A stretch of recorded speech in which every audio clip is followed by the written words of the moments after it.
નમસ્કાર, હું છું પ્રિયા અને તમે જોઈ રહ્યા છો જનતા કી જાણકારી ન્યૂઝ।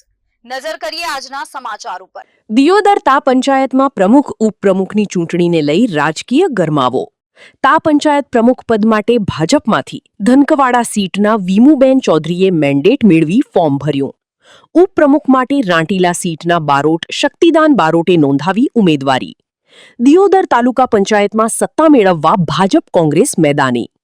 આવતીકાલે પ્રમુખ ઉપપ્રમુખ પદ માટેની ચૂંટણીને લઈ રાજકીય માહોલ સર્જાયો।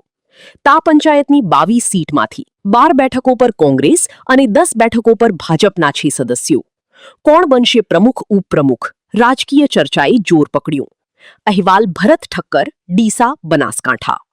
હું બારોટ શક્તિદાન મૂળજીભાઈ રોટીલા તાલુકા પંચાયત સીટમાં જીતી અને આજે પાર્ટીએ મારો તાલુકા પંચાયતના ઉપપ્રમુખ તરીકે મને ફોર્મ ભરવાનું મેન્ડેટ આપેલ છે અને જો ભારતીય જનતા પાર્ટીની તાલુકા પંચાયતની બોડી બેસશે તો તમામ દિયોદર તાલુકાના તમામ તાલુકા પંચાયત સીટની અંદર જે મતદારો અને દિયોદર તાલુકાની તમામ વસ્તીનો સહકાર લઈ અને વિકાસની ગાથા આગળ ભારતીય જનતા પાર્ટીને વધાવશું।